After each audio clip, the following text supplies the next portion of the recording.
Assalamualaikum warahmatullahi wabarakatuh. Kembali lagi dengan saya Tama, akan secara khusus membacakan kisah-kisah misteri bersambung. Kita lanjutkan cerita dari Imam Al-Fattah setelah bangkit dari mati suri, dengan ujian yang berbeda, baik dari segi cinta dan mistis tentunya. Menarik.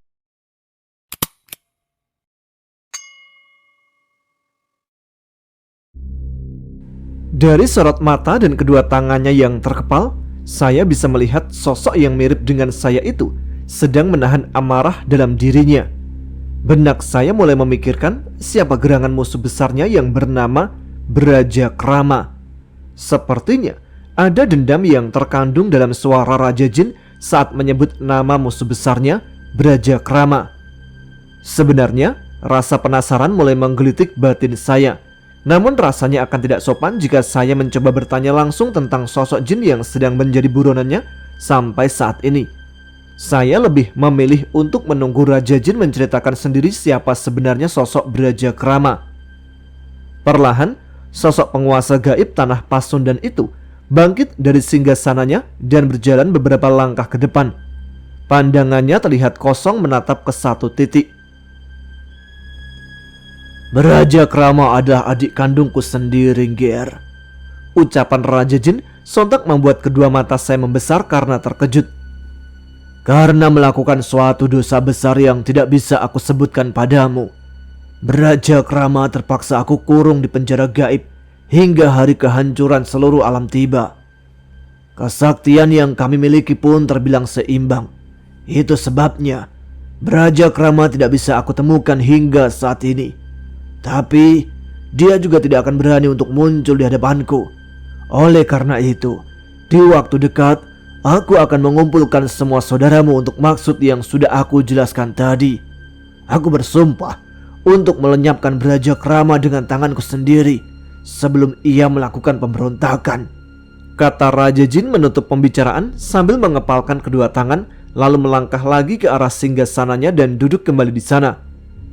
Seraya menghela nafas panjang, sosok gagah dengan raut wajah tegas namun terkesan bijak itu menjentikkan dua jari. Sesosok dayang cantik berbaju khas pelayan keraton berwarna biru tiba-tiba muncul 3 tombak di depan kami. Rambutnya yang bersanggul nampak indah dengan 3 bunga melati tersemat di sana. Di kedua tangannya terlihat sebuah baki berwarna perak berisi 2 cangkir emas dan perak. Dengan terus menundukkan wajah, dayang itu melangkahkan kedua kakinya yang tak beralaskan apapun di atas karpet merah dan mendekat ke arah kami. Minumlah dari cangkir perak, Ger. Jangan coba sentuh minuman di cangkir emas, perintah Raja Jin saat dayang itu mengulurkan baki ke hadapan kami. Saya kembali mengangguk mendengar perintah beliau. Pandangan saya sempat melirik ke dalam cangkir emas yang berisi cairan kental berwarna merah. Bulu kuduk saya seketika merinding melihat cairan merah tersebut yang saya yakin adalah darah. Sesaat sebelum meneguk cairan berwarna bening di cangkir perak yang sudah ada dalam genggaman tangan, saya menyempatkan diri membaca basmalah. Dengan perlahan, saya meneguk air bening yang ada dalam cangkir perak. Air itu terasa seperti air biasa, tapi kesejukan yang terkandung di dalamnya sangat luar biasa. Saya sempat menoleh ke arah Raja Jin yang juga sudah menengguk cairan dalam cangkir emasnya. Saat merasakan tubuh saya mulai menghangat dengan sendirinya dan seperti mendapatkan suatu sumber kekuatan baru. Ingatan saya langsung terlempar ke masa di mana saya diberikan minuman dari mata air 7 gunung berapi oleh Ki Purwagali. Itu terjadi pada saat beliau sudah membebaskan saya dari pengaruh ajan Raja Pengasih yang dijeratkan Vini dari Raja Tungga. Apakah air yang kuminum adalah mata air 7 gunung berapi, Eyang? Tanya saya dengan wajah dipenuhi raut penasaran. Beliau tersenyum, menatap ke arah saya sambil menganggukkan kepala. Dengan sela bibir masih menyisakan sedikit cairan merah yang membuat saya agak risih. Benar, Ger. Aku tahu kau pernah diberikan air yang sama oleh Ki Purwagali. Tapi cairan yang ada di gelasku ini tidaklah seperti yang kau pikirkan dalam benakmu, Ger. Yang ku minum hanya air perasan buah anggur gaib saja, bukan darah seperti yang kau duga. Dan ini bukan termasuk hammer, jawab Raja Jin yang membuat saya sedikit lega. Untuk beberapa saat Kami berdua terdiam. Raja Jin nampak sedang menikmati tiap tegukan air merah dari dalam cangkir emasnya. Sementara saya sedari tadi sudah meneguk habis air dari mata air 7 gunung berapi. Dalam benak saya mulai muncul satu pertanyaan yang ingin sekali saya tanyakan, tapi perasaan saya masih saja terlalu sungkan kepada beliau. Saya ingin sekali menanyakan alasan Raja Jin memerintahkan semua jin penjaga kami untuk pergi. Aku akan segera mengembalikan Sekar Kencana dan Bayu Barata kepadamu, Ger, ucap Raja Jin, dan seketika membuat saya berdiri karena terkejut senang. Duduklah kembali. Aku akan menjawab semua pertanyaan yang ada dalam benakmu, perintah Raja Jin sambil menyandarkan punggungnya ke singgasana. Dengan cepat saya kembali mendudukkan bokong di atas kursi bulat yang sedari tadi sudah menjadi tempat duduk saya. Sedikit gusar, saya menunggu jawaban atas segala pertanyaan dalam benak yang belum sempat saya tanyakan. Ketahuilah, Ger, aku sengaja memerintahkan semua jin penjaga kalian untuk pergi karena ingin meningkatkan kesaktian mereka. Saat ini, Sekar Kencana dan Bayu Barata sedang menjalani masa pelatihan dari salah satu patihku. Kau ingat laki-laki berkumis tebal yang berbisik di telingaku? Dia adalah patih kerajaanku yang bernama Raden Ranupanca. Dialah sosok yang saat ini sedang menggojlok kedua jin penjagamu. Ucapan Raja Jin barusan membuat saya bisa bernafas lega. Ternyata kedua jin penjaga tidak benar-benar pergi meninggalkan saya, melainkan sedang dilatih oleh patih kerajaan ini. Sedangkan jin pewaris tahta kerajaan Rampak serta jin penjaga saudaramu yang lain saat ini sedang menjalani laku tapa berata di masing-masing tempat yang sudah aku tentukan. Semua aku lakukan agar mereka bisa mendampingi sekaligus melindungi kalian, karena aku khawatir Brajakrama akan mencoba merebut 4 bagian kitab langit yang tersimpan di telapak tanganmu dan ketiga saudaramu. Jelas Raja Jin yang membuat saya semakin merasa lega. Ini artinya semua jin penjaga saya, Bimo dan Rido serta Suluh akan segera kembali. Untuk sesaat saya terdiam begitu teringat kembali akan pertarungan beberapa saat lalu melawan Rido. Ada penyesalan yang mulai terbit di relung hati saya yang paling dalam. Maaf Eyang, apakah pesanmu saat menyelamatkanku dari kuasa Bayu Ambar tentang akan munculnya calon musuh bebuyutan yang merupakan saudaraku sendiri itu adalah Rido? Tanya saya setelah mengumpulkan nyali guna memberanikan diri untuk menanyakan hal tersebut. Sosok yang masih menggenggam cangkir berwarna emas itu nampak meneguk kembali cairan merah yang ada dalam cangkir, lalu menyandarkan lengan kanan di atas pegangan singgasananya.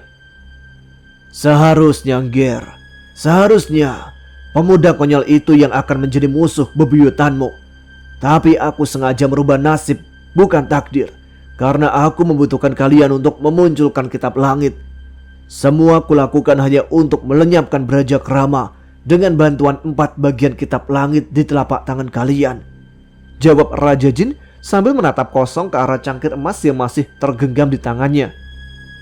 Sudahlah, aku rasa masamu telah cukup berkunjung ke istanaku, Ger.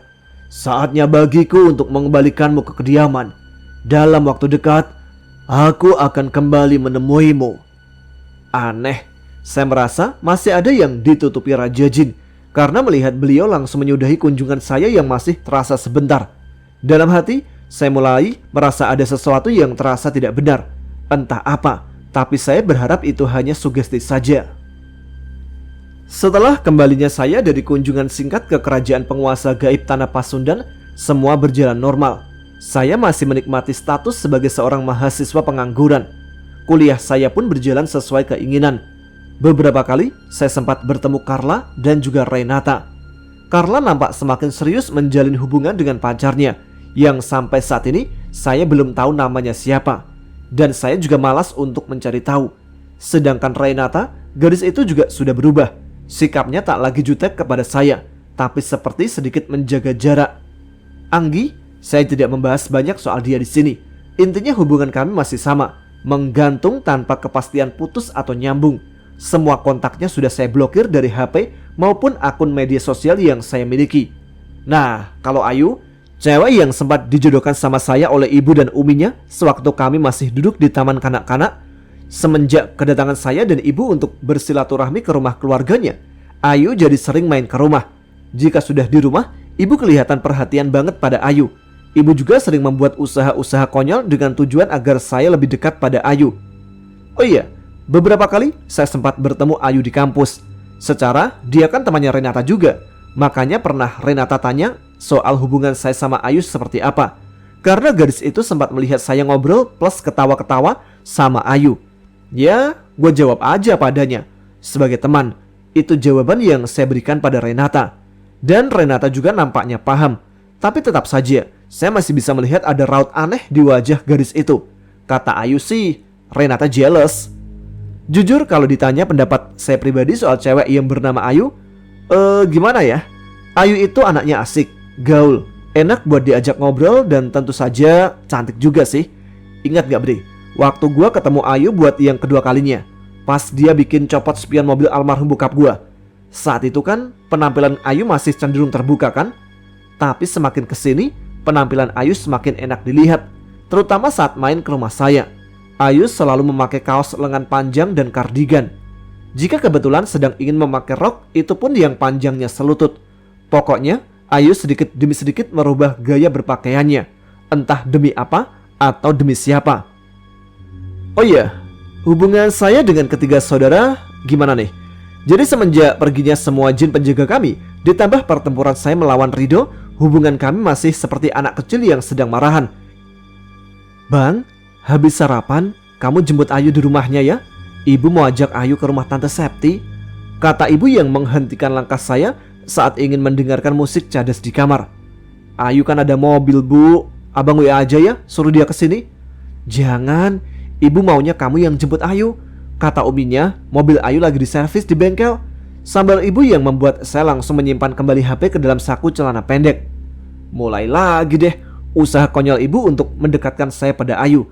Hanya menjawab dengan anggukan kepala. Saya melanjutkan kembali perjalanan ke kamar. Bukan untuk mendengarkan musik, tapi untuk mengganti pakaian. Salah satu larangan aneh ibu, jangan pernah memakai celana pendek kalau mau ke rumah Ayu. Ya Allah, yang jadi anaknya ibu itu gua apa Ayu sih? Baru aja saya mau memakai celana jin panjang berwarna biru belel, tiba-tiba HP saya dalam saku celana pendek yang sudah tergeletak di atas tempat tidur berbunyi beberapa kali.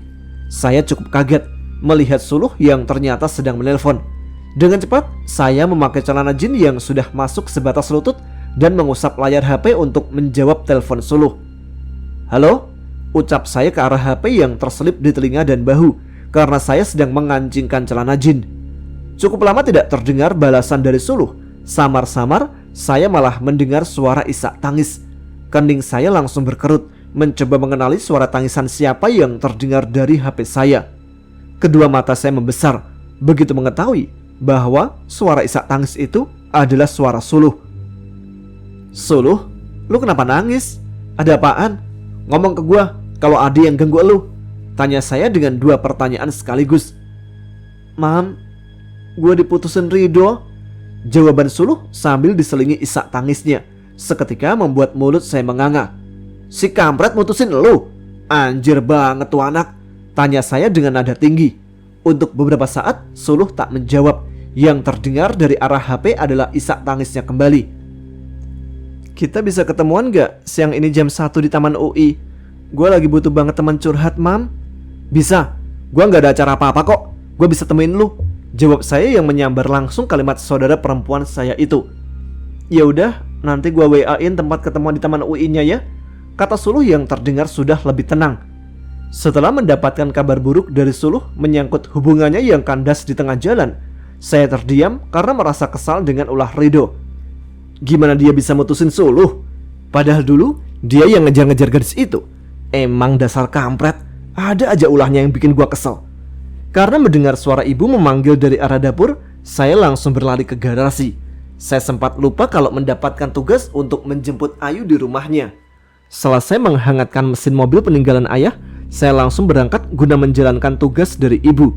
Saya sempat melakukan aktivitas lain di rumah, sehabis mengantarkan Ayu dan ibu, juga adik perempuan saya yang namanya sama, ke rumah Tante Septi. Berkali-kali saya melirik jam tangan yang baru menunjukkan pukul 11 siang. Masih 2 jam lagi, gue akan bertemu dengan Suluh. Tak sabar rasanya ingin segera mengetahui alasan Ridho memutuskan Suluh. Tepat jam setengah 12, Suluh mengirimkan pesan WA-nya yang mengabarkan bahwa kami akan bertemu di sebuah danau bernama Kenanga yang ada di dekat gedung Fakultas MIPA. Saya tahu letak danau itu yang ada di pinggir jalan dan segera membalas pesan Suluh dengan kata oke. Karena bukan hari libur, saya memutuskan untuk berangkat setelah menunaikan sholat zuhur. Pikir saya kalau hari biasa, Jalan Margonda tidak akan begitu macet.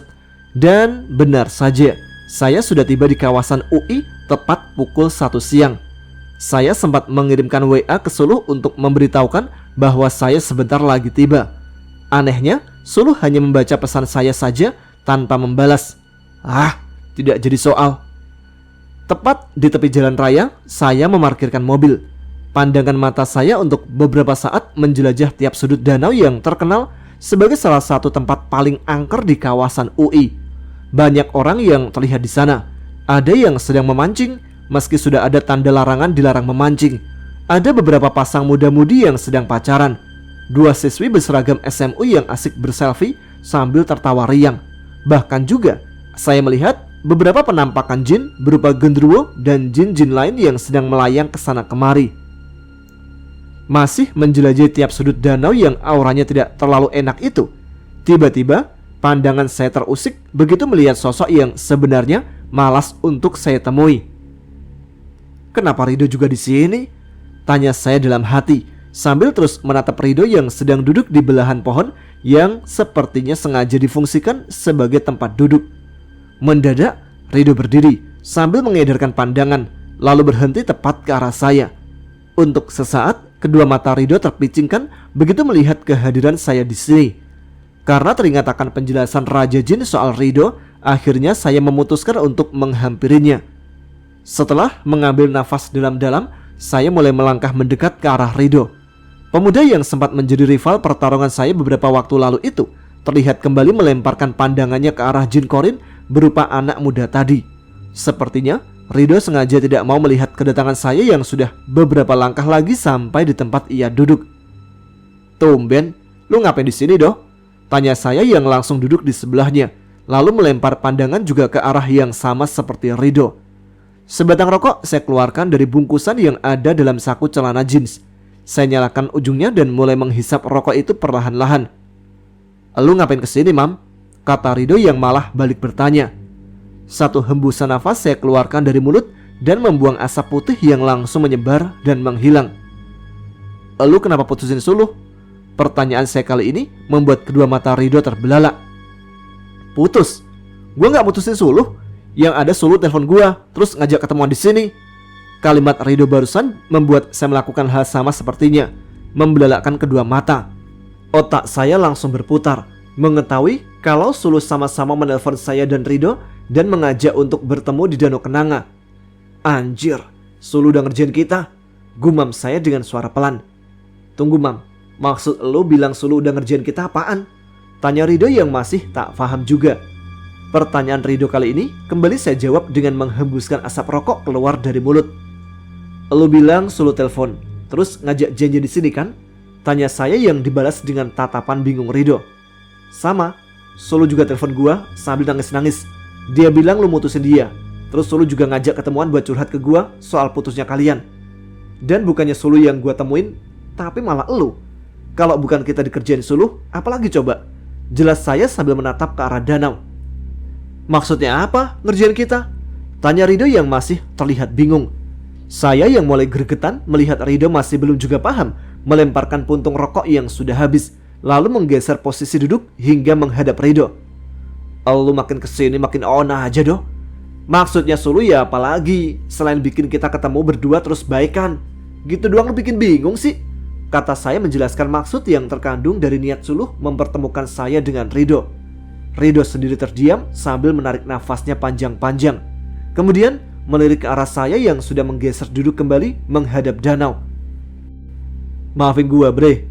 Gua sempet nyalahin lu atas perginya Nyalingga dan Naga Saksana. Gua juga pengaruhin Bimo sama Suluh buat ikutan nyalahin lu. Pas tahu jin penjaga mereka juga pergi kayak Sekar Kencana dan Bayu Barata. Sampai-sampai kita ribut dan ujung-ujungnya senjata gua diambil oleh Raja Jin. ucap Rido dengan suara lirih. Saya yang mendengar juga mengambil nafas dalam-dalam dan mengeluarkannya secara perlahan. Sebatang rokok saya keluarkan kembali untuk dibakar dan dihisap.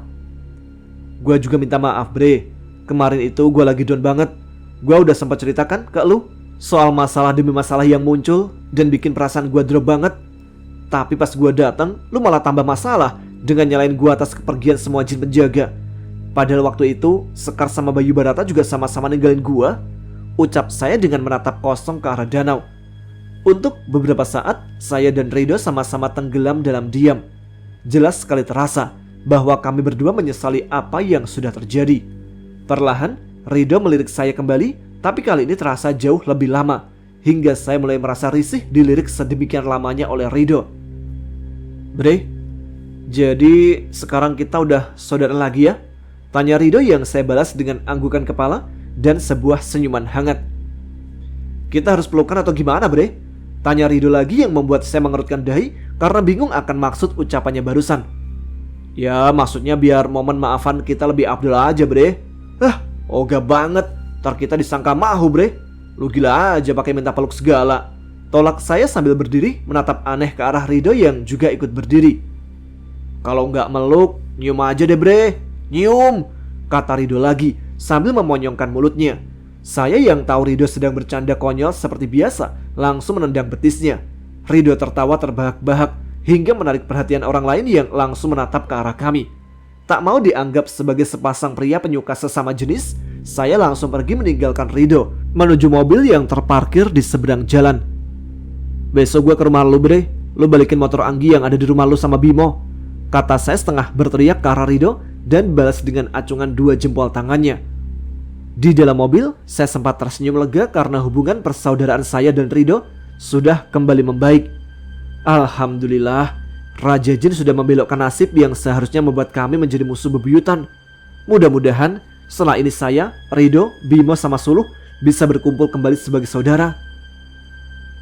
Please Bim, lu yang antar Rido balikin motor Anggi ke rumahnya ya. Gua gak mau ketemu dia Bim, pinta saya ke Bimo yang dibalas dengan tatapan anehnya. Yap, sore ini kami semua sudah berkumpul di rumah Suluh, lokasi biasa di mana kami sering dijadikan sebagai tempat untuk bertukar pikiran atau melepas kangen seperti sekarang. Bimo dan Suluh juga sudah meminta maaf karena sudah termakan bujukan Rido yang sempat menyalahkan saya atas kepergian semua jin penjaga mereka. Suluh juga meminta maaf karena harus mengerjai saya dan Rido yang sama-sama disuruh datang ke kawasan UI, tepatnya di Danau Kenanga. Hal itu dilakukannya setelah tahu kami berdua sempat bertarung dan membuat Rido harus kehilangan cambuk langit selatan miliknya. Niat untuk mengerjai saya dan Rido supaya akur kembali juga disetujui oleh Bimo. Sebab Suluh menyempatkan diri untuk meminta pendapat dari saudara saya yang terlihat lebih pendiam semenjak rampak tantra lenyap. Saya juga sudah menceritakan tentang singgahnya saya di kerajaan Raja Jin penguasa Tanah Pasundan, tentang rencana beliau yang akan mengumpulkan kami untuk memunculkan kembali kitab langit dari 4 bagiannya yang ada di masing-masing telapak tangan kanan kami guna melenyapkan saudara kandungnya yang bernama Braja Krama. Dan lu tahu bre, yang paling bikin mereka semua senang itu apa? Yap, saat gua memberitahukan bahwa semua jin penjaga kami akan segera kembali saat masa latihan mereka telah usai tentunya. Suluh bahkan sempat meloncat kegirangan sambil berteriak, sementara Rido dan Bimo saling berpelukan karena bahagia, lalu mengajak saya dan Suluh untuk ikut berpelukan. So, hubungan persaudaraan kami sudah kembali membaik. Dan saat ini, sesuai dengan yang saya teriakkan ke Rido sebelum pergi meninggalkannya di Danau Kenangan di kawasan UI kemarin, saya membujuk Bimo agar mau menemani Rido mengembalikan motor Anggi ke rumah gadis itu. Mau sampai kapan lu ngehindar dari Anggi, Mam? Wedding sepupu lu juga sebentar lagi. Lu tahu kan, Anggi itu teman deket Kak Selvi. Apa lu gak bakalan datang ke pernikahan kakaknya Rio juga supaya gak ketemu Anggi? Mendengar pertanyaan Bimo barusan, saya hanya terdiam sambil menatap Rido dengan tatapan yang seolah sedang meminta bantuan. Udah, ikut aja sama gua Bim. Gua yakin Imam nanti bakalan dapat jalan keluarnya kok, kata Rido, seraya merangkul Bimo dan mengajaknya menuruni teras rumah Suluh, di mana motor Anggi yang sengaja ia bawa sudah diparkirkan. Belum sampai menginjak tanah berumput gajah mini di bawah teras rumah Suluh, Rido meninggalkan Bimo di sana, lalu setengah berlari kembali menghampiri saya dan Suluh Dengan sikap sedikit terburu-buru, Rido menarik tangan kanan saya dan mengajak ke samping rumah pacarnya. Saya dan Suluh yang sama-sama bingung dengan tingkah Rido sempat saling melempar pandang. "Apaan lagi sih, Bre?" tanya saya setelah berada di balik tembok samping rumah Suluh. Rido tak langsung menjawab dan malah melirik ke arah posisi Suluh yang sudah tak terlihat karena terhalang tembok.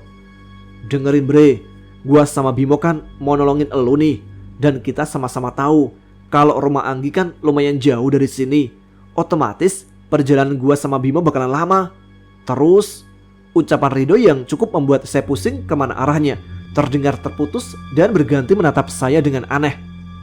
"Terus, apaan, Bre?" tanya saya sambil mengerutkan dahi. Bukannya menjawab, Rido malah nampak bingung, seperti orang yang sedang menimbang-nimbang sebelum mengatakan sesuatu.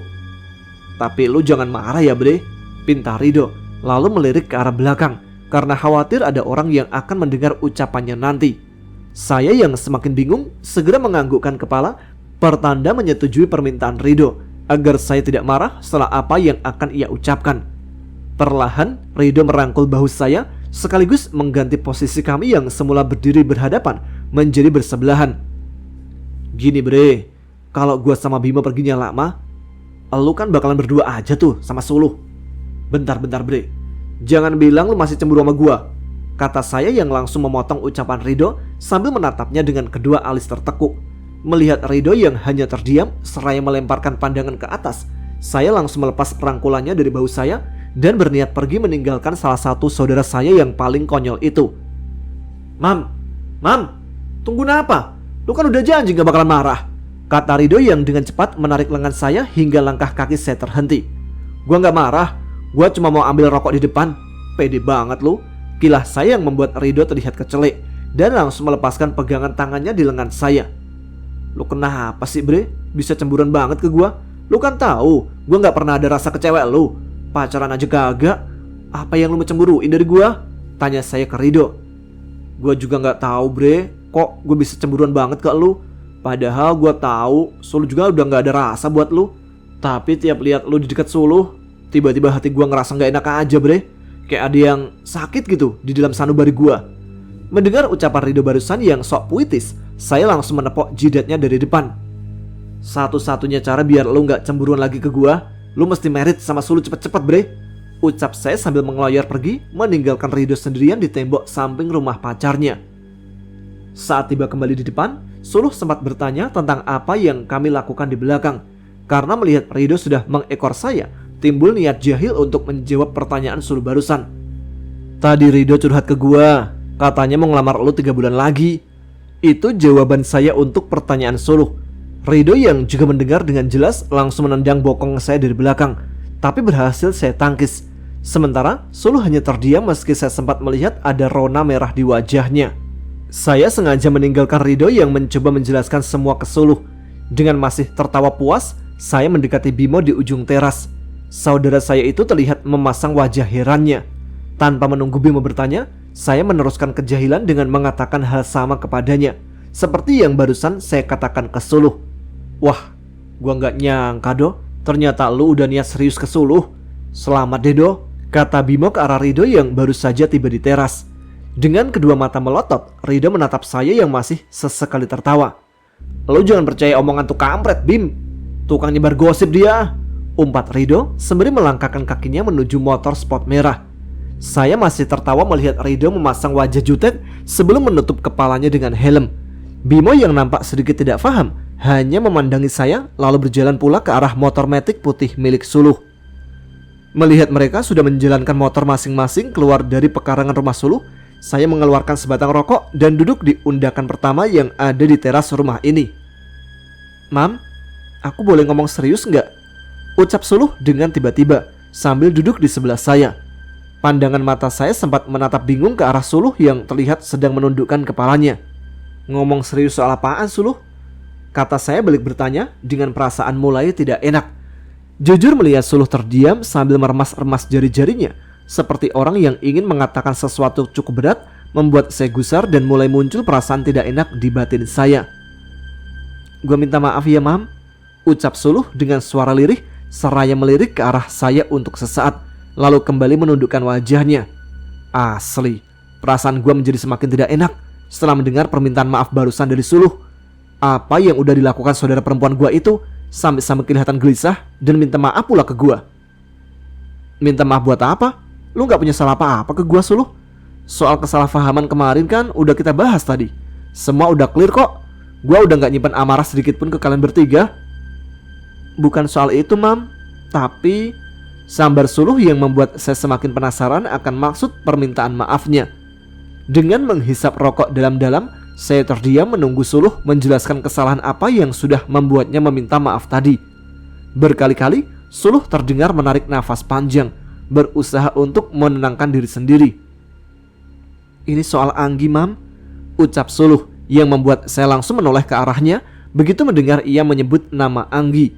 Dahi saya kembali berkerut untuk kesekian kali karena merasa bingung untuk kesekian kalinya pula. Kenapa Suluh membawa nama Anggi? Apa yang sudah ia lakukan sampai-sampai nama Anggi terlisan dari mulutnya? Aku yang sudah bikin hubungan kalian rusak, Mam. Tunggu deh, maksud omongan lu apa sih, Suluh?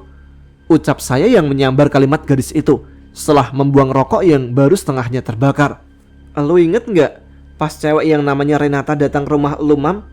Tanya Suluh yang lagi-lagi membuat kepala saya semakin linglung karena kali ini menyebut nama Renata. Saya yang mendengarnya berbicara dan menyebut nama Renata hanya bisa memasang wajah yang menyiratkan kebingungan serta menunggu Suluh untuk melanjutkan kalimatnya lagi. Gua kesel banget lihat tuh cewek datang-datang malah main peluk lu aja di depan kita-kita. Padahal lu sendiri bilang Anggi juga mau datang. Jujur, gua sengaja balik duluan sama Rido.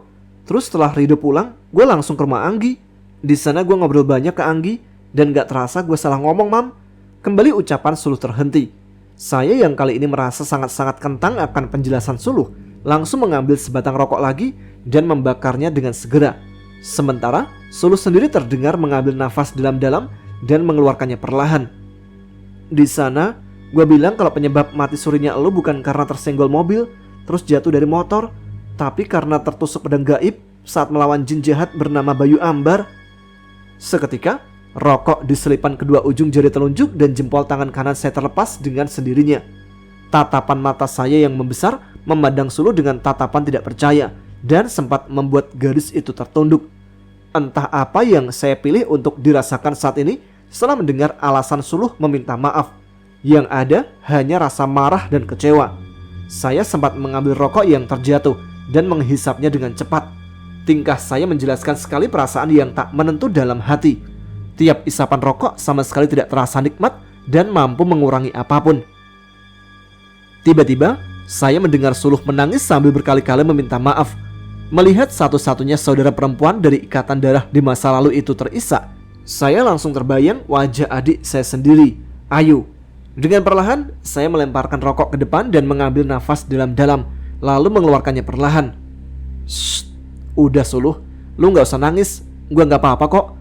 Rusaknya hubungan gue sama Anggi bukan salah lu juga. Lagi pula beberapa waktu lalu gue sempat ngeliat Anggi udah jalan sama cowok lain. Jadi dasarnya emang gue gak ditakdirkan aja berjodoh sama Anggi, kata saya mencoba menenangkan Suluh. Tapi semua itu salah gue, Mam. Kalau gue gak salah ngomong, Anggi pasti maafin elu dan gak bakal tega ninggalin elu sendirian berdiri di tengah hujan cuman buat minta maaf ke dia. Harusnya gue yang minta maaf ke Anggi, bukan elu, Mam, bukan elu, ucap Suluh diselingi isakan tangisnya yang semakin menjadi. Saya yang mendengar penuturan Suluh hanya bisa mengepalkan dua tangan. Baru sekarang saya tahu alasannya mengapa Anggi begitu tega meninggalkan saya yang seperti orang bego di bawah derasnya hujan di depan rumahnya. Setitik penyesalan mulai terbit di batin saya, tapi mendadak lenyap saat bayangan Anggi yang sedang dijemput seorang pemuda asing muncul dalam benak. Dan kenyataan itu pun harus dilihat pula bukan hanya oleh saya, tapi juga oleh ibu.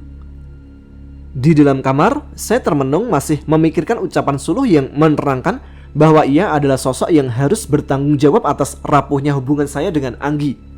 Sebenarnya yang patut disalahkan adalah saya karena melanjutkan kebohongan yang dibuat ketiga saudara soal penyebab mati surinya saya ke Anggi. Oh iya, kata Rido yang sudah mengembalikan motor Anggi bersama Bimo kemarin, di rumahnya Anggi hanya ada mamanya saja. Mamanya Anggi sempat menyuruh Rido dan Bimo untuk menunggu putrinya yang sebentar lagi akan tiba. Tapi Rido menolak dan langsung memasukkan motor sport berwarna merah itu ke dalam garasi rumah mereka. Saya tahu kemungkinan Anggi kecewa dan marah ke saya atas dua hal. Pertama, soal saya yang masih berhubungan dengan segala macam hal gaib, karena Anggi dulu pernah meminta saya untuk meninggalkan segala macam yang berbau mistis. Yang kedua, dia pasti marah saat melihat Renata memeluk saya di rumah. Jika saya diberikan kesempatan untuk menjelaskan segalanya dan Anggi sedikit bisa menekan rasa ego, hubungan kami pasti tidak akan seperti ini. Dan dari dua pangkal masalah yang saya sebutkan di atas, hal itu tidak seharusnya dijadikan Anggi untuk memiliki hubungan khusus dengan pemuda lain di atas hubungan kami yang masih menggantung. Tapi, kenapa saya merasakan ada raut kesedihan dari mata Anggi saat saya dan ibu melihatnya sebelum masuk ke dalam mobil seorang pemuda asing? Kenapa juga saya masih merasakan emosi begitu menatapnya saat itu? Jelas-jelas Anggi yang sudah berkhianat. Saya tidak bisa begini terus. Saya harus segera ambil keputusan. Di acara Kak Silvi, gue harus tuntaskan semua masalah gue sama Anggi.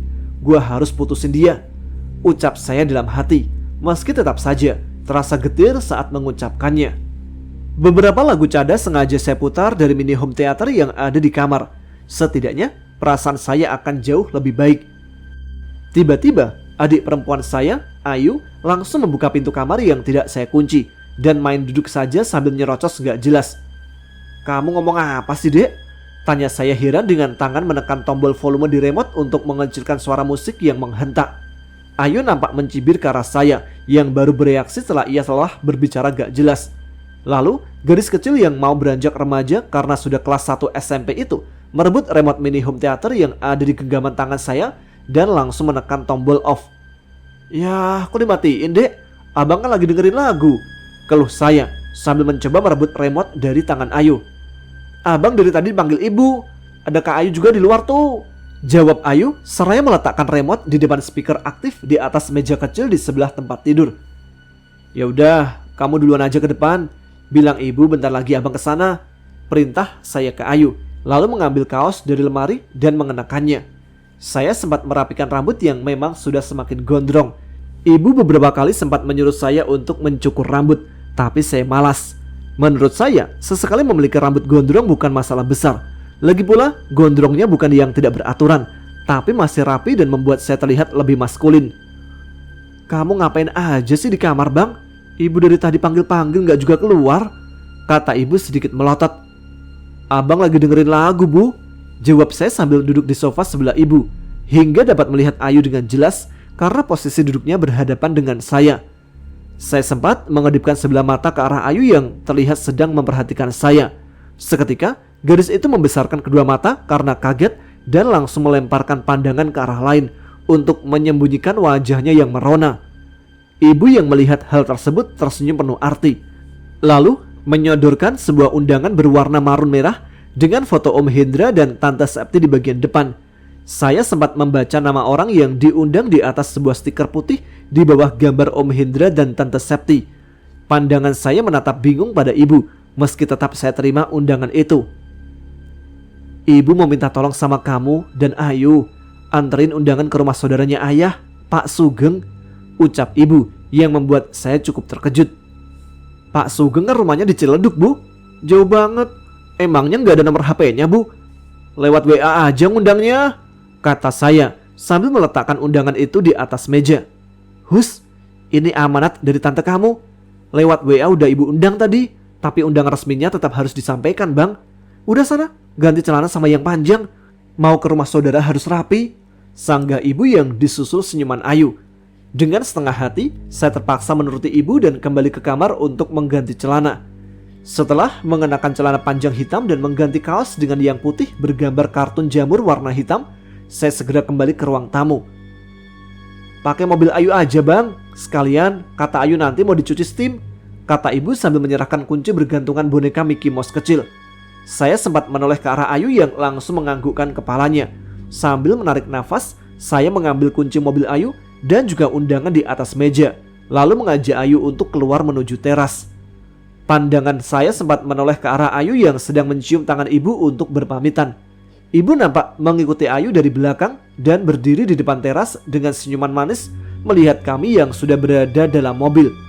Ayu sempat melambaikan tangan ke arah ibu sebelum saya mengeluarkan mobil dari pekarangan rumah. Saya melihat isi bensin masih sangat penuh. Sepertinya Ayu sudah begitu mempersiapkannya sebelum menemani saya mengantarkan undangan ke Ciledug. Pak Sugeng itu siapanya almarhum ayah kamu, Mam? Tanya Ayu sambil mengikat rambutnya ke belakang. Saya yang melihat Ayu tidak menjawabnya, tapi malah memperhatikan gadis itu lekat-lekat. Ayu yang baru menyadari saya sedang memperhatikannya, mendadak menghentikan kegiatan menguncir rambut. Kamu kok ngeliatin aku, Mam? Kenapa? Gak pantas ya kalau rambut aku kukuncir? Tanya Ayu sambil sesekali melirik ke arah saya. Enggak, lu cantik kok, Yu. Jawab saya santai dan membuat wajah gadis itu memerah. Yu, kira-kira kalau rambut gua dikuncir belakang gitu, bisa nggak? Tanya saya yang membuat Ayu menoleh kembali. Sesaat dia menatap saya secara seksama dengan dua alis mata yang berkerut. Saya tahu dia sedang mencoba membayangkan dulu sebelum memberikan jawaban. Kayaknya sih bisa. Rambut kamu kan udah nggak panjang, Mam. Jawab Ayu sambil tersenyum. Bisa bantu kuncirin rambut gua nggak? Tapi jangan pakai ikatan rambut yang kayak lu. Geli banget itu mah. Yang karet aja. Mendengar permintaan saya, Ayu terlihat kembali membesarkan kedua mata. Kemudian sengaja ia menutupi hal itu dengan mencari-cari sesuatu di dalam tasnya. Nah, ini aku ada karet hitam. Sini, aku kuncirin. Kamunya deketan dikit dong. Kata Ayu sambil mengacungkan sebuah karet kecil berwarna hitam. Saya langsung menuruti apa yang Ayu perintahkan. Dengan mendekatkan wajah saya ke wajahnya hingga berjarak sejengkal. Ayu terlihat sangat terkejut dan memundurkan wajahnya sedikit ke belakang. Dari jarak dekat itu, saya bisa mencermati wajah Ayu. Harus saya akui, gadis itu memang cantik. Kenapa? Emang gak bisa kuncirin rambut gua kalau guanya ngadep elo, Yuk? Tanya saya sengaja memancing reaksi gadis itu. Bisa kok, sebentar. Jawab Ayu sambil tergagap dengan wajah yang semakin terkejut. Lalu gadis itu mulai menaikkan kedua tangannya dan memegangi rambut saya. Bau tubuh Ayu tercium harum di hidung ini saat kedua tangannya naik. Saya sempat menatap wajah Ayu yang nampak kesulitan menyembunyikan rona merahnya. Dalam hati, saya tertawa melihat tingkah Ayu yang kikuk banget. Beberapa lama, Ayu berusaha mengikat rambut saya dengan posisi menghadap wajah saya. Tapi usahanya selalu saja gagal. Aku ikat rambut kamunya dari belakang aja ya, Mam. Kalau dari depan susah. Dari tadi aku gak bisa-bisa. Kata Ayu sambil melempar pandangan ke arah lain, tak mau menatap mata saya yang masih berjarak sejengkal di hadapannya. Saya tahu itu hanya alasan Ayu saja yang tak ingin saya terus menatapnya. Padahal saya suka melihat wajahnya yang bersemu merah dari jarak cukup dekat. Karena tak tega melihat Ayu yang terus merona, saya menganggukkan kepala dan memutar tubuh hingga membelakanginya. Tanpa mengalami kesulitan, Ayu berhasil mengikat rambut saya dengan menyisakan sebuah kunciran pendek di belakang kepala. Maklumlah, gondrongnya rambut saya masih tanggung, tapi saya juga tidak berniat panjangin rambut lagi. Cukup sepanjang ini saja. Dari luar, terdengar suara ibu yang bertanya kenapa kami belum juga jalan. Setelah sempat berkaca di spion atas mobil, saya tersenyum dan mulai menyalakan mesin sebelum ibu menghampiri. Gimana, Yuk? Keren gak kalau diikat gini? Tanya saya meminta pendapat Ayu saat mobil kami sudah meluncur di jalan raya. Bagus, Mam. Jawab Ayu cukup singkat sambil menatap ke arah luar jendela. Beneran bagus gak? Lu ngomongnya gak pakai lihat gua gitu. Jujur aja, Yuk. Kalau gak bagus, lu buka aja lagi. Sanggah saya sembari melirik Ayu. Iya, beneran bagus. Mirip Adipati Dolken. Kamu tahu gak filmnya? Jawab Ayu dengan dilanjutkan sebuah pertanyaan.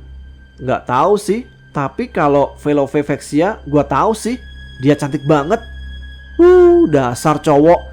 Giliran artis cewek yang cantik aja kenal. Ejek Ayu sambil mencubit pinggang saya. Saya sempat meringis kesakitan, lalu tertawa mendengar ejekan gadis yang memakai rok hitam bermotif batik putih dengan tank top hitam dibalut kardigan warna polos. Harus saya akui, selera berbusana Ayu itu keren. Apapun yang dipakainya, meskipun terlihat sederhana dan gak ribet, kelihatan stylish aja. Riasan wajahnya juga bagus. Tidak terlalu tebal dan tipis banget juga tidak. Mam, kok kamu bengong gitu? Kalau gak mau jawab, gak apa-apa kok. Tanya Ayu yang membuat saya bingung. Loh, emang lu nanya apaan, Yuk? Kata saya balik bertanya. Masa kamu gak dengar pertanyaan aku tadi? Lagi mikirin siapa sih? Mikirin cewek pertama yang udah ngikat rambut gua, Yuk. Kata saya sekenanya. Dan lagi-lagi membuat Ayu harus melempar pandangan untuk menyembunyikan wajahnya yang memerah. Untuk beberapa lama, saya dan Ayu terdiam. Saya fokus mengemudikan mobil, sementara Ayu masih menatap keluar jendela yang ada di sampingnya. Kata ibu, kamu baru putus ya dari cewek kamu yang namanya Anggi? Tanya Ayu tiba-tiba dan membuat saya tercekat. Yang lu tanyain tadi soal itu? Kata saya bertanya balik pada Ayu dan dibalas anggukan kepala gadis itu. Ibu bilang apa aja soal gua yuk? Kata saya melanjutkan pertanyaan. Perlahan Ayu menjelaskan apa yang sudah dikatakan ibu soal hubungan saya dengan Anggi. Hampir semuanya diceritakan oleh ibu pada Ayu. Sampai saat terakhir saya dan ibu memergoki Anggi di depan rumahnya bersama seorang pemuda asing. Saya sempat membesarkan kedua mata karena kaget saat mendengar Ayu menuturkan semua yang dikatakan ibu tentang Anggi. Dalam hati, saya sempat menyayangkan tindakan ibu yang sudah mencampuri urusan pribadi saya dan menceritakan semua pada Ayu. Aku suka lihat sih cewek kamu yang namanya Anggi itu. Cantik tau mam. Masa sih gak mau balikan? Tanya Ayu yang terdengar sengaja menggoda. Saya tersenyum getir mendengar candaan Ayu, lalu menarik nafas dalam-dalam dan mengeluarkannya perlahan. Dalam hati, saya masih bersusah payah mencoba menerka alasan apa yang membuat ibu sampai menceritakan semuanya pada Ayu. Gua belum putus yuk. Hubungan gua sama tetangga lu itu masih menggantung. Tapi hari Sabtu besok, gua bakal ambil sikap. Ucap saya kepada Ayu dengan wajah menatap kosong ke arah depan.